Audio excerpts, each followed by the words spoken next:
What does gutsy mean to you? Oh, gutsy means I'm gonna cry again. I'm doing this other work in another course. And one of the things they ask is you need to create an intention. And the intention I made, and I think it is exactly what gutsy means to me, is being so wildly authentic in the eyes of tradition that I risk history being the only one to appreciate it. And another way of saying that is I'm gonna do what I want. I don't give a fuck. So Welcome to the Gutsy Podcast, the show where you learn how to own what you actually want and shift the mind junk that's been holding you back. I'm Laura Ora, keynote speaker, coach, and your guide to help you get clarity, build confidence, and make the gutsy moves that change your life. Each week, I'm going to help you simplify things by teaching you how to get out of your head while stepping into action. This way you can achieve all those life shifts that you've been overthinking. Your desire, that drives you. But gutsy, that's what gets it done.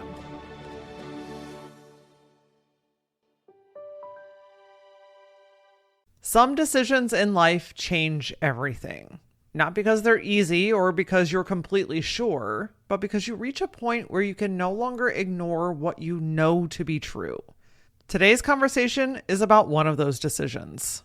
Whether you've been through a divorce, you're considering one, or maybe you're in the messy middle of one right now, I want you to stay with us because this conversation is about so much more than the end of marriage. It's about an identity.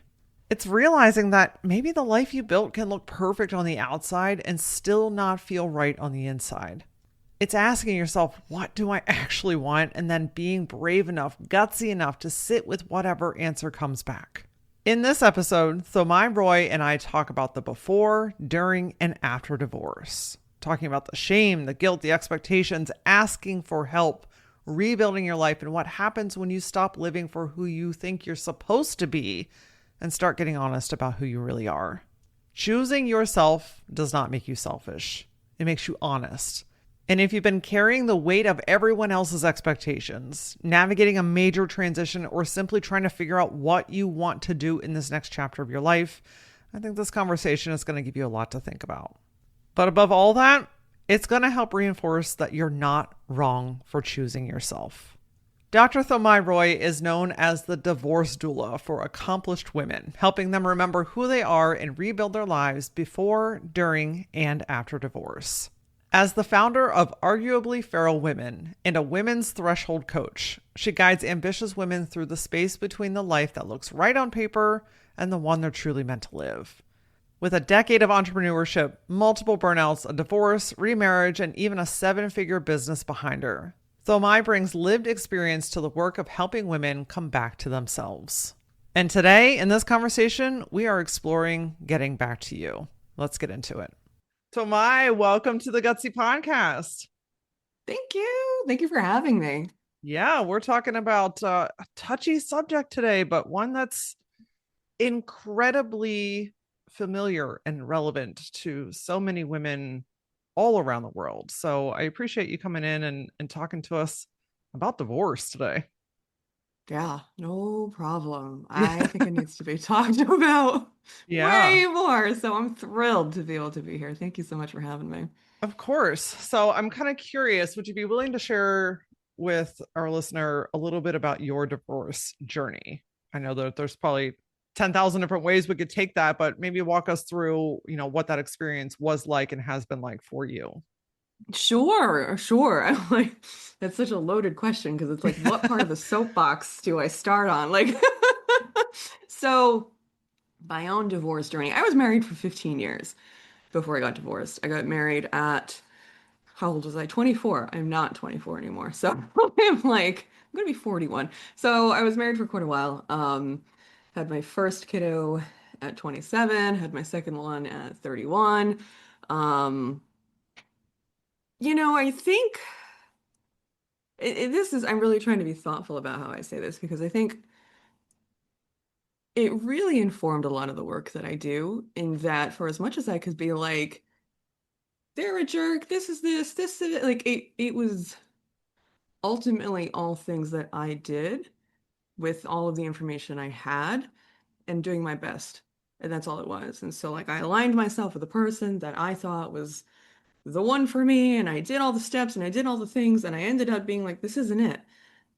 And the hard part was like really coming to terms with the fact that, like, who am I in all of this at the end of almost 15 years? Like, who am I? I felt like a husk of a person, basically. This is a really tricky line to walk because you can be like, oh, self-blame, you're letting them off the hook. But at the same time, too, like, no one held a gun to my head to get married or to do any of these things. So it's a really nuanced subject to be like, tell me about divorce, because I would be like, I was unhappy. And but really, what does that mean? So at the end of those 15 years, I felt like I was just waiting, and my kids were nowhere near the age of 18. I couldn't possibly wait then, so I made that choice. And from the outside looking in, my life looked absolutely perfect. I had a 5,000 square foot house, and we belonged to a country club. Like, we went on vacations constantly. I was accomplished, and by all intents and purposes, I was successful, and I was still like not just wildly unhappy. And it's like, how do you complain about that? These are all the things you should have. I did all the things I should have had, and I was still in this place, and I still decided to do the thing. And I remarried, and life is very different. To choose me, it's a very different approach. It's a very challenging, confronting approach, but I don't know. I could dive into any of those elements. That's the super high level part of it. Yeah, no, I think it's great because I know that you said a bunch of things that whoever's listening today is nodding, and it's like, yep, I get that, especially the one like, how can I complain about it? I hear that from a lot of women. Like, I've got all Mm, the things that people work for. I've got the house, I've got the kids, I've got the spouse, I've got the car, I've got the whatever. On the outside, we look picture perfect, mm-hmm, but on the mm-hmm. inside, something's not quite right.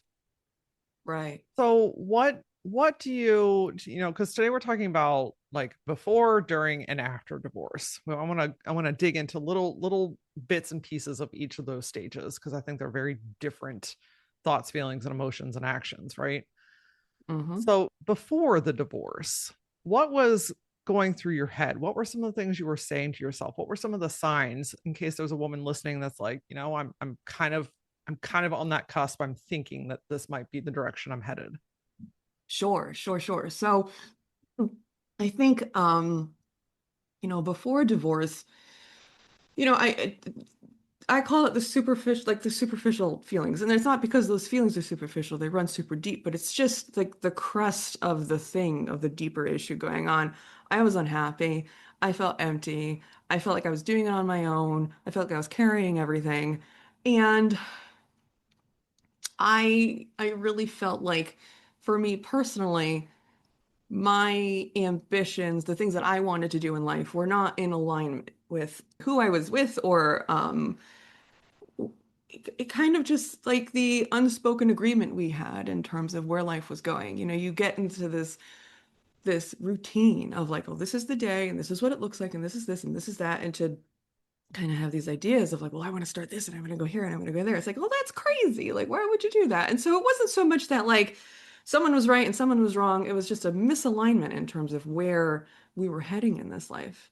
And I could either accept that and stay, or accept that and go.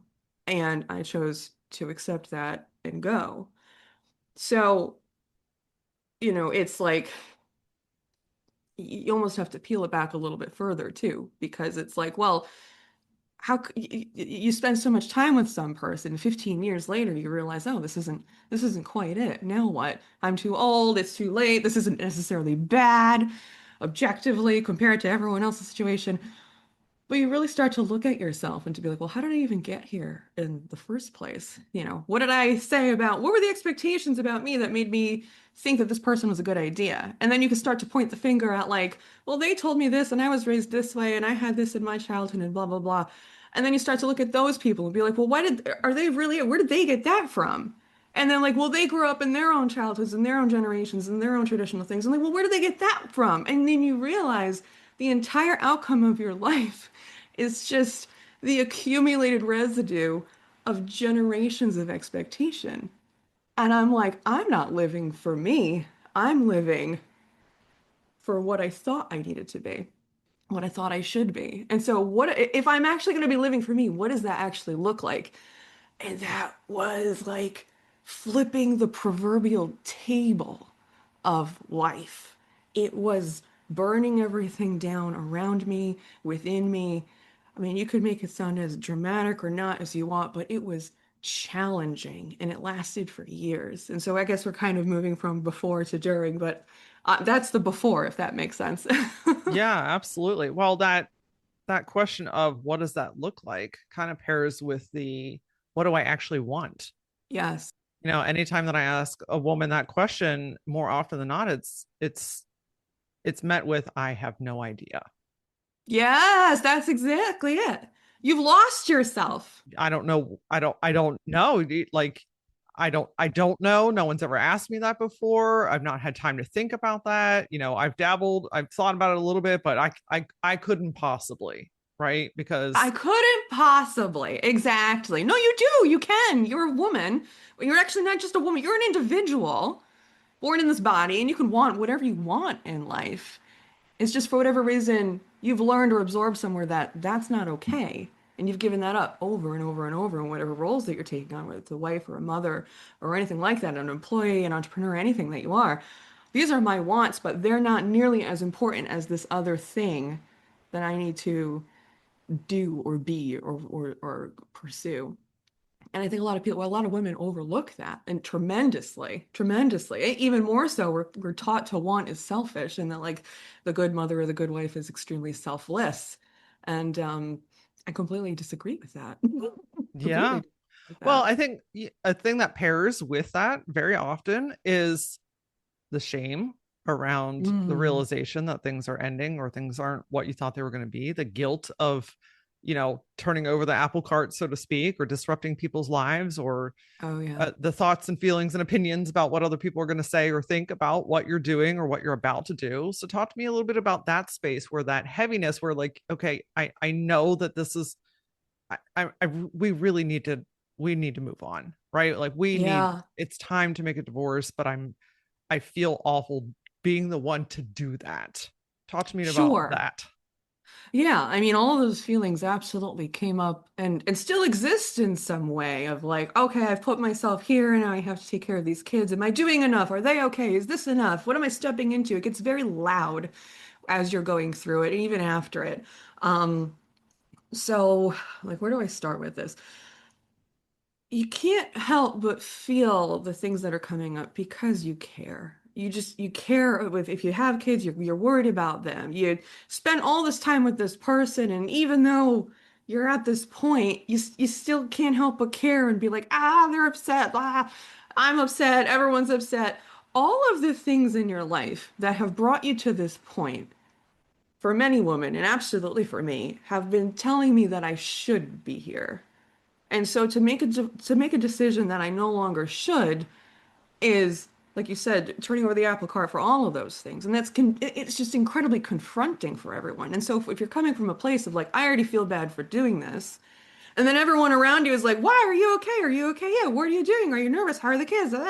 It's it's blaringly loud throughout it all.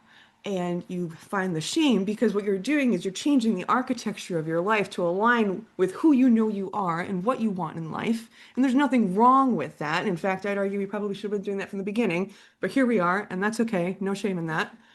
But you're changing that architecture and you're taking a structural issue and turning it into a character flaw. And it's like, okay, my life looks differently like this because what's happening is I'm just a person choosing me, raising children, wanting to be financially independent, and moving forward in the things that my life and I desire. And I'm bad for that. I'm wrong for that. And so we often just fold these things into together. And I had to do so much work to be like, I'm not bad for choosing me.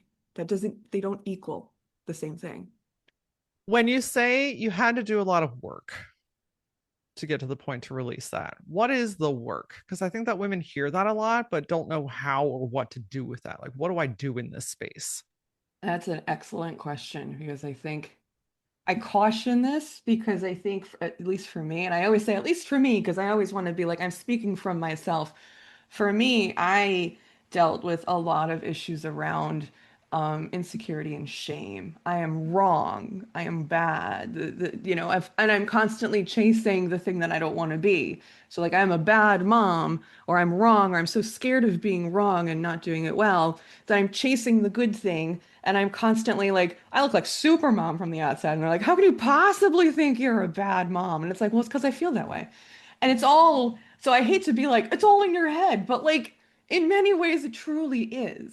And so one of the things that I had to do was really start to separate what is actually there and what am I making it mean for myself and about me. And that was really hard to do, to be like, okay, everything that's coming up is valid and okay, and I just need to observe it all. And how do I do that? And so it's really starting to like a lot of writing, a lot of journaling. I find that um, I'm not saying this like I have any like Zen practice down pat. I swear constantly and I get really mad. So I've allowed myself to get really mad.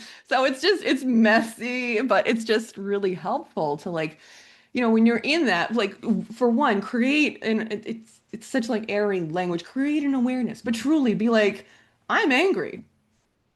That's fascinating. I'm furious. I'm ripshit. I want to text everyone and blow up everything. And I'm just going to sit with that. And it's like, what that creating that space is the number one thing. If I could do that for myself, then I could finally start to work on something that I was looking at and not just something that I was being consumed by.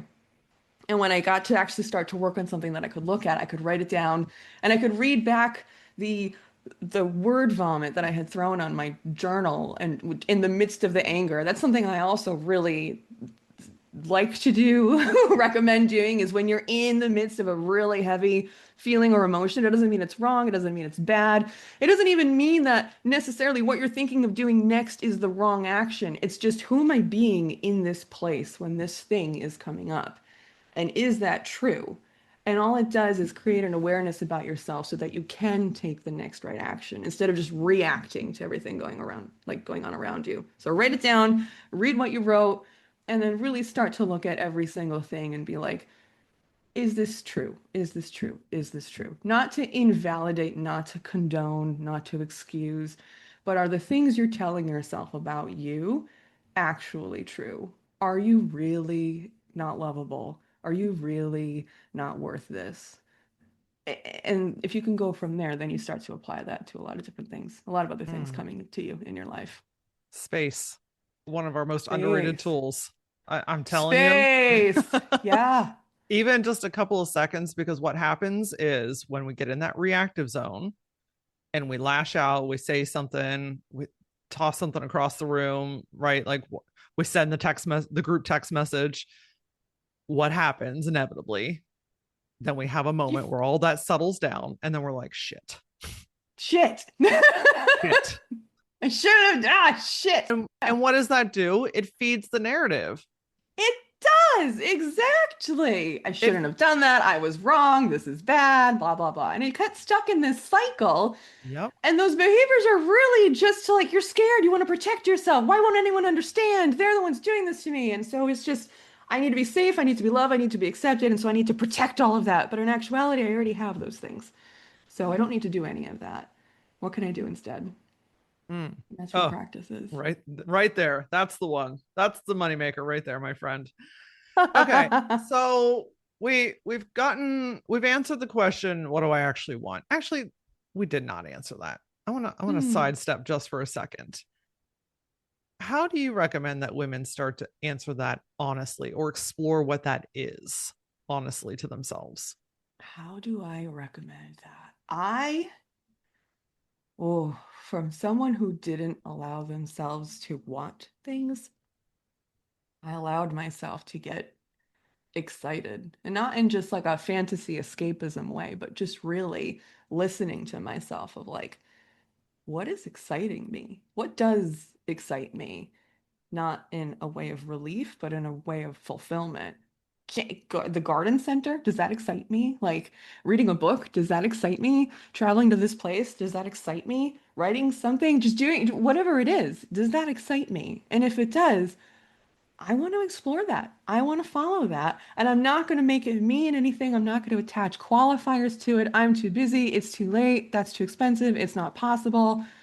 They won't understand. I won't be allowed in whatever capacity that means, which you're always allowed. I'll go in another whole soapbox about that. But but that's what I would do is if you want to discover what you want, you've got to discover what excites you. And then you can attach a craft to create whatever you want around that feeling. That's beautiful. Simple, no strings attached. You're just exploring. We're just Just exploring. exploring. You don't That's have to it. The become a, whole thing, observation and exploration. That's all it is. All it yeah. is. So now we've gotten to know what we want. Okay. We're learning to catch ourselves in the moment instead of being reactive. We're sitting with it. We're processing that. We're separating these feelings from our identity. Now we've made the choice. We're filing for divorce. We've talked to the spouse. We're moving forward through it. Now we are in. We are during.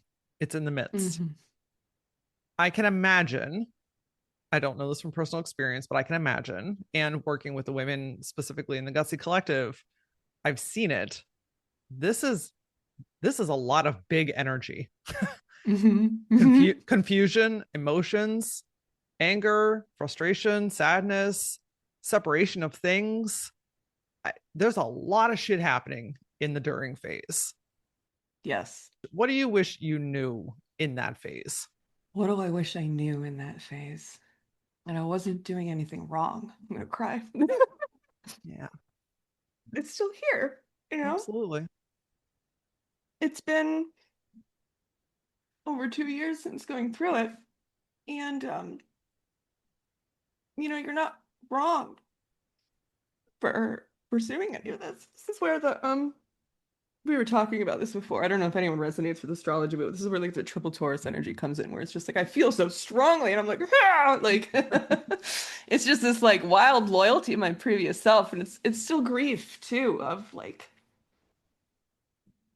um grieving the version of me that ever thought she was wrong, and really giving that person grace to say like, hey, you were doing the best with the information you had, and it was wildly difficult. And the decisions you made from that place were the best they could have possibly been because of who you were being, and it's okay. And God, if I knew what I knew now, what I knew then, whoo. And that's okay. That's not a place for regret. That's just a place for acknowledging your growth. So the during part of it, the thing I wish I knew was that I wasn't doing anything wrong, even though I felt like I was living in a proverbial dumpster fire and creating the world around me to be one giant dumpster fire. And also feeling this incredible sense of pride and relief amidst the chaos. And you're really just discovering yourself. And it's not wrong to want to do that as an individual. Absolutely not. So that's the thing. I'm not doing anything wrong. Hmm. I love that your emotions came with us today. Oh, they do. They're they're raw and they're beautiful, and I know sometimes they're hard to express, and vulnerability is tough, but I know that someone's crying with you right now. Yeah. Just because They, just because she feels yeah. seen and heard, like, God, maybe that's exactly what I needed. Now I'm gonna cry. That might be exactly what she needed to hear today, because this in between space can get very lonely Yes. and very, very loud. I've witnessed it Yes. firsthand with these incredible women inside the Gutsy Collective. It's like it's why community in this space is so important. It's why close friends, good mentors, a few good people in this space can make a Yes. world of a difference. What was community or people or outreach like for you? Did you have people? Did you seek out people? Did you isolate? What was that like for you? I, I, God, I wished I had a village. Yeah. I wished. And I'm not saying people didn't do their best to show up in the way they knew, but I felt so lonely. Yeah. I felt like I had no one. I felt like I just wanted that one person to stand behind me and be like, "Fuck yeah!" Like when I was terrified and I didn't want to go into the next lawyer meeting. I didn't want to just figure out the conversation around co-parenting time. I didn't want to feel like I'm doing the wrong thing by giving time here or taking time there or money here or assets there.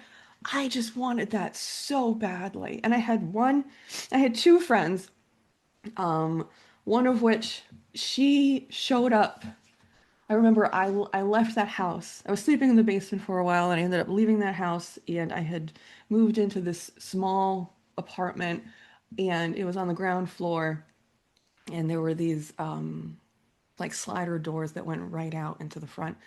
And when I didn't have my kids with me because they were with their dad, she would come and she would just text me and she'd be like, "What are we doing today?"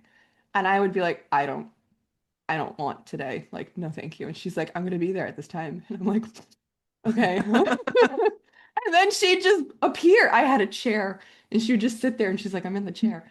She's like, "When are you coming out?" I'm like, "I don't know." She's like, she literally kept me alive. I feel like she was like one of those people. She was the fuck yeah person that I needed, that village. She was the entire village. And because she had gone through it herself.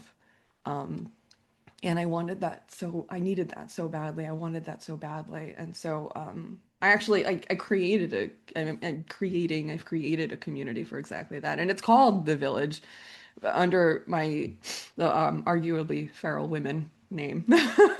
So I could talk more about that too, but I'm basically in the works of creating that because I don't want anyone to feel that. That was terrifying and lonely and all about I felt so many strong things about something that was not wrong.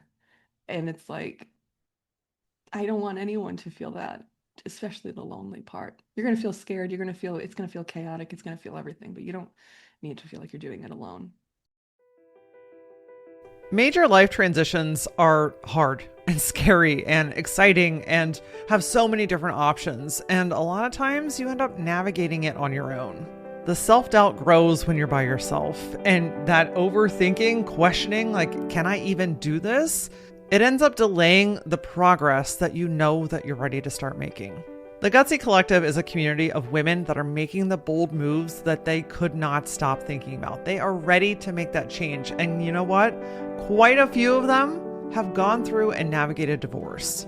In fact, one of the women that joined the Gutsy Collective at the beginning of this decision just finalized her divorce, and here's what she had to say. This is the right space with warm, kind-hearted women who just get it. We celebrate the chaos together and work out pathways towards deep realizations. I'm getting to become the person I've always wanted to be. I feel more in control. I can do this. I have found my voice again. She navigated the hard shit around divorce, but she didn't do it alone. And now she's doing life and her career her own way. If you're ready to start making those bold moves, the Gutsy Collective is the place to do it. Go to lauraora.com/Gutsy Collective to sign up today.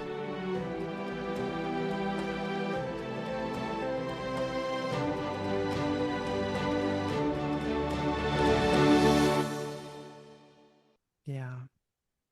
I mean, a few good people go a long way. And one thing that I'm witnessing in this space too is there's this really kind of beautiful breakdown where these women are finally asking for help.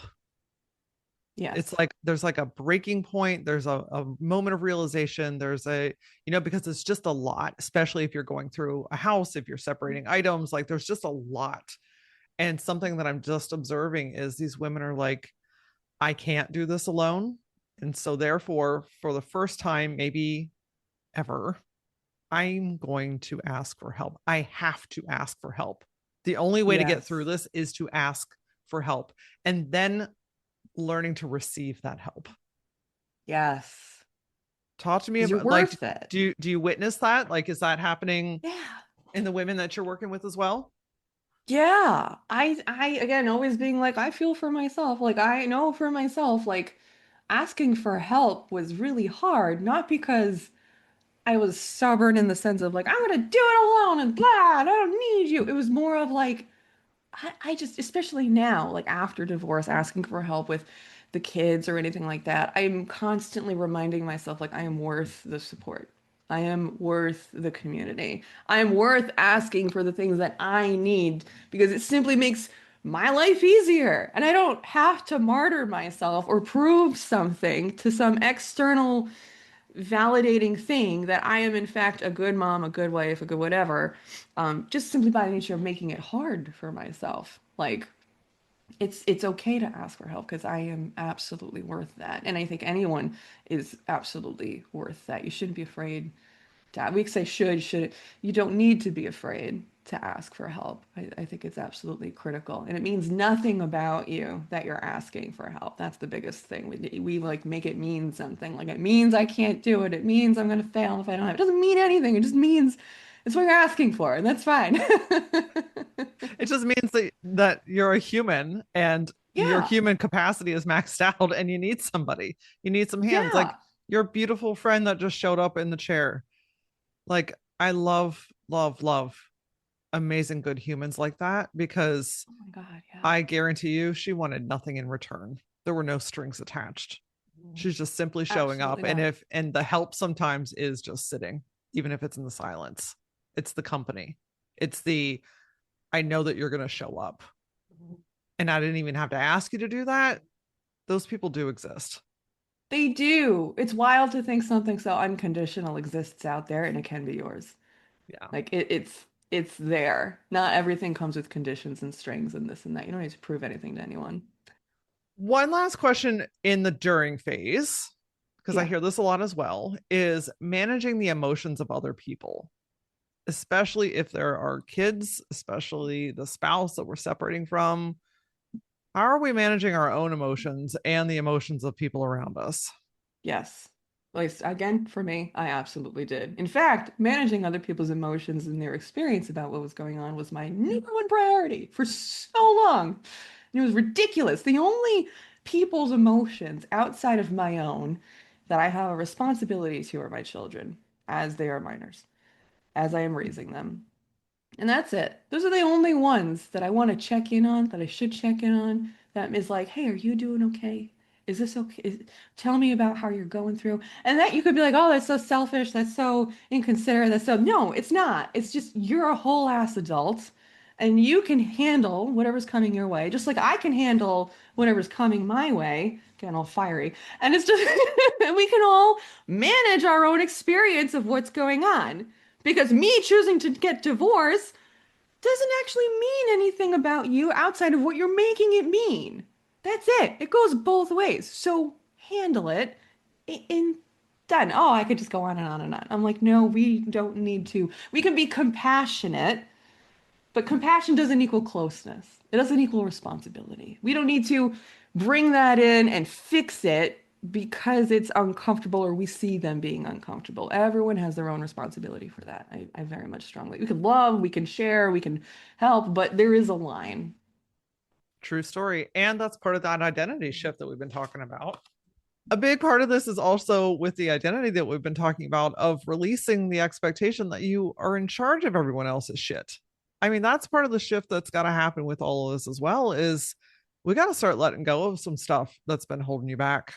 Absolutely. Absolutely. The whole crux of this work is not like reinventing yourself or making it rebuilding in the sense of like your own personal internal self. It's literally just removing all the blocks that you put in your own way.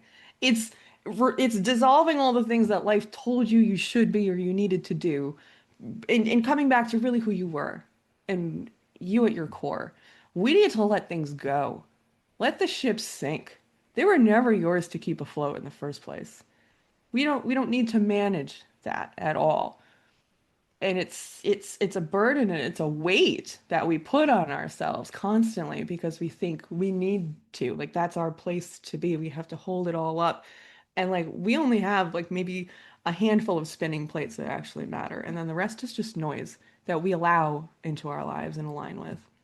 So yeah, Mm, I think letting go is a very huge thing, and that can be not just confronting to ourselves, but like every lots of other people. Like, how could you let this happen? It's like I'm not letting anything happen. I'm doing exactly what I need to do, and that's the outcome, unless you want it differently. So, and that's fine. yeah. And you can get on board or you don't have to. But Yeah, that's not mine to fix or manage or no, navigate. no, you can choose you too. You know, you can absolutely like I'm choosing me, and this is what's happening, and you can choose you, and you can make that whatever you want it to be. No one needs to hold a grudge or a resentment for anyone doing anything, really. It's just what it Yeah. is. Ugh. Liberation at its finest. It really So, is. speaking Oh. of, we've got one more phase here, and that's the after.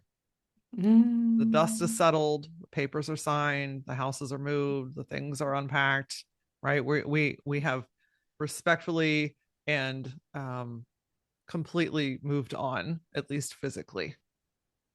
What's that after space like after all the dust is settled and you're sitting kind of kind of in the silence of it all, realizing what has just happened? Yeah. I like that you caveated the at least because it definitely is an at least thing. You know, the finalization date is just a number on a piece of paper. It's not like some magic finish line, in truth. If anything, it's just the starting point of everything else that's to come for your own work, for your own new way of being, for the new architecture of your life. And that can bring in so many different things. It can bring in relief, it can bring in loneliness, it can bring in a whole other set of worries or concerns that you didn't even realize were there, like finances or anything like that. And it has its own chapter, it's its own season, and it's a really pivotal one because it's really the true starting point practice of living a life where you are fully present and being in the now versus living a life where you are pulling from the past, throwing it ahead of you, and moving ahead to prevent that future fear. It's like, who are you actually being right now? Am I still being um, like dictated by my past and I don't even realize it? Or am I actually truly creating something new, some new thing that could happen, some new way of being in this new blank canvas that I've created? Sometimes we get so used to working within the confines of the things that we've built that when we actually are free, it's like a terrifying space. And so we just want to go back into the box because it's familiar and it's what we know. But it's a whole new adjustment and transition. And that takes time too, because there's so many things that can go on of like loneliness and like, oh, did I really need to do that? And finances are just so hard, or maybe if I find someone else and this and that. And it's a whole practice of it's just the next phase of loving yourself. You loved yourself enough to choose this. Now can you love yourself to stay in it? And whatever comes from that comes from Mm.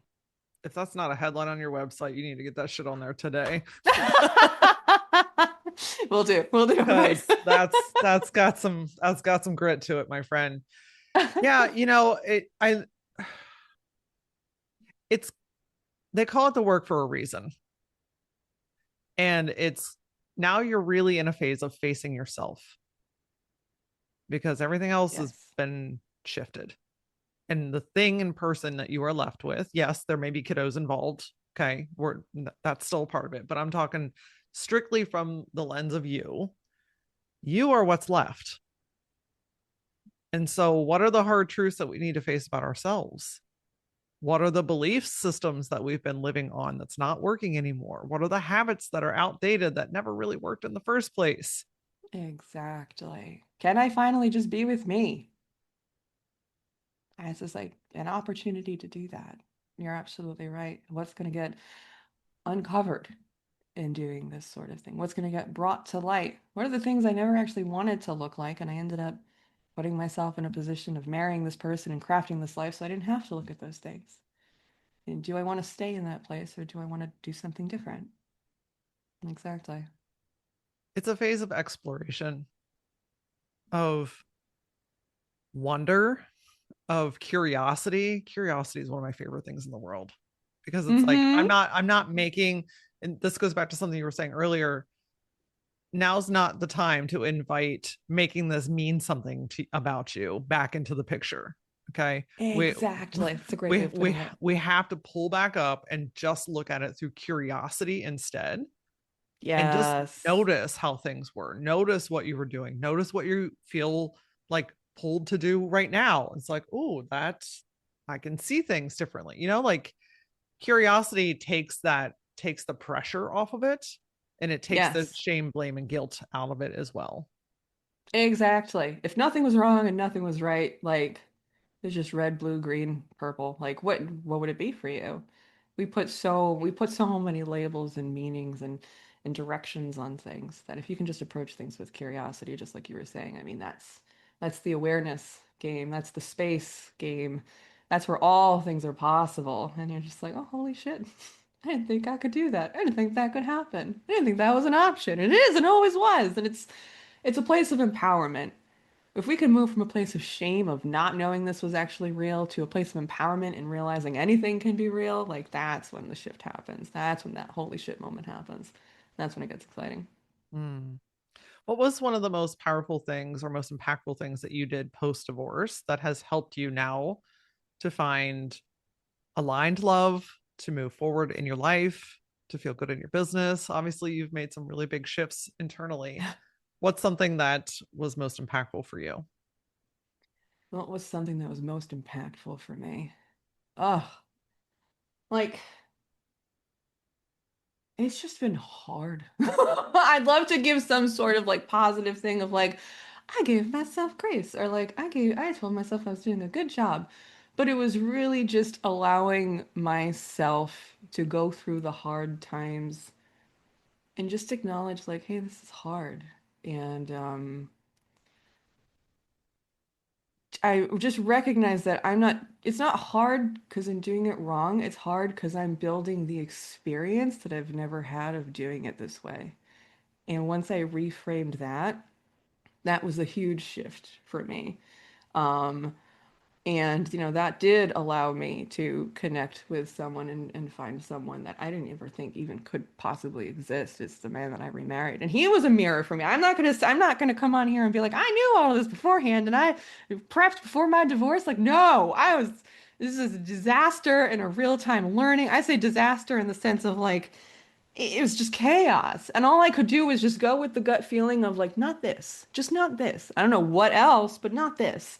And having someone that was yes, he's my partner, he's my husband, but he was also kind of like a coach and a mirror to me constantly. And so that's what I am and I aim to be for anyone that I work with because it was so important for me. I don't know how long this would have taken if I didn't have that mirror of showing me like, no, you're actually pretty amazing. I just want you to know. I know in your head you're like, oh shit, I ruined it. This is terrible. But no, actually you're doing exactly what you need to do and that's fine. So that was another thing. And then with all of that, it just removed the weight and the burden of wrongness for me and I was able to dive into work, things that excited me, things that I wanted to do, the business, those sort of things, and it it's creating this life for myself that looks very different. And similarly, I didn't know and think was possible. I just kind of daydreamed and was like, there's this like little gnawing in me while I was married of like, I really want this, but like that's just in a fairy tale. That's just something that like, they animate and they put out there and you watch when you're 7 and then you get over once you actually get a job and you're married. And that's not true. None of that is true. So a lot of things shifted for me. But building the evidence, I think, is if I Mm, really had to distill this, building the evidence that this is just what it looks like. yeah. I mean, I love and appreciate that you acknowledge it was hard.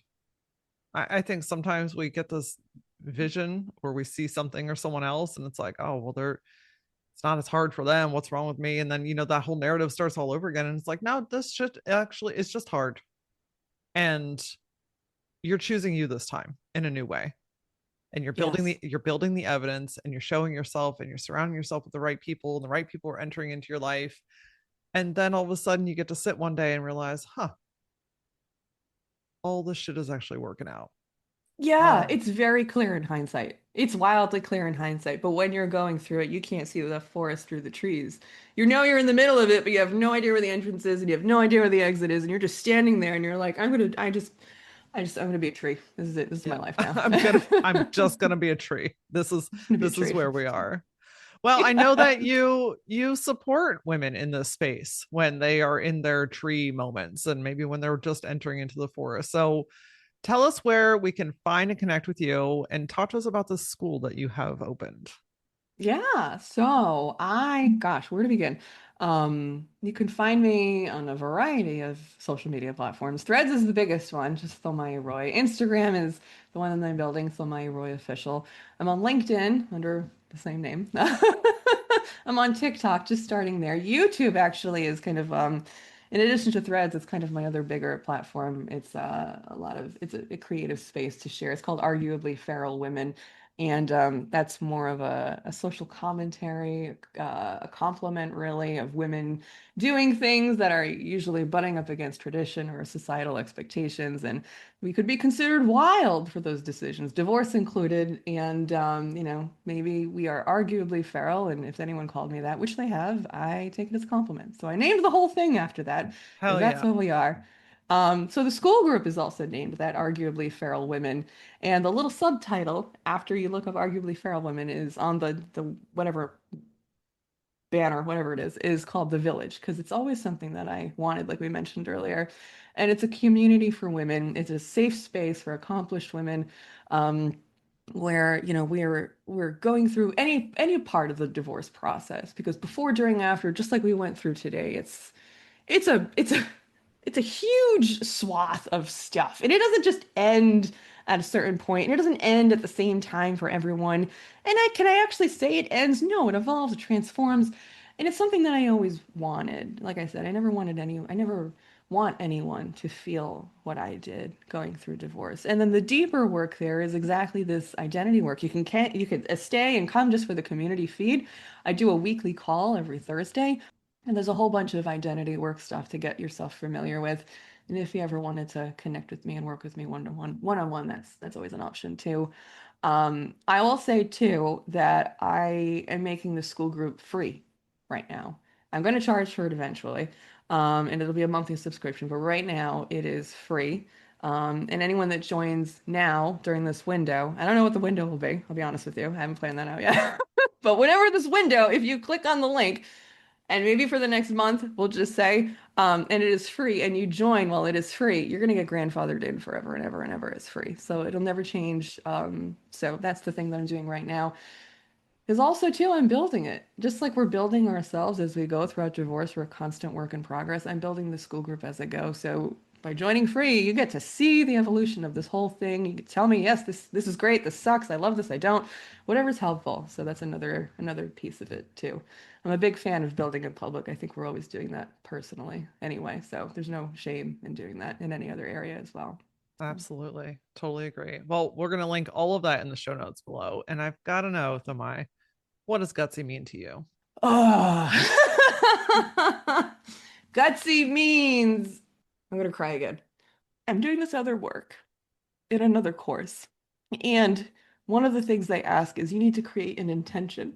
And the intention I made, and I think it is exactly what gutsy means to me, is being so wildly authentic in the eyes of tradition that I risk history being the only one to appreciate it. And another way of saying that is I'm gonna do what I want, and I don't give a fuck. So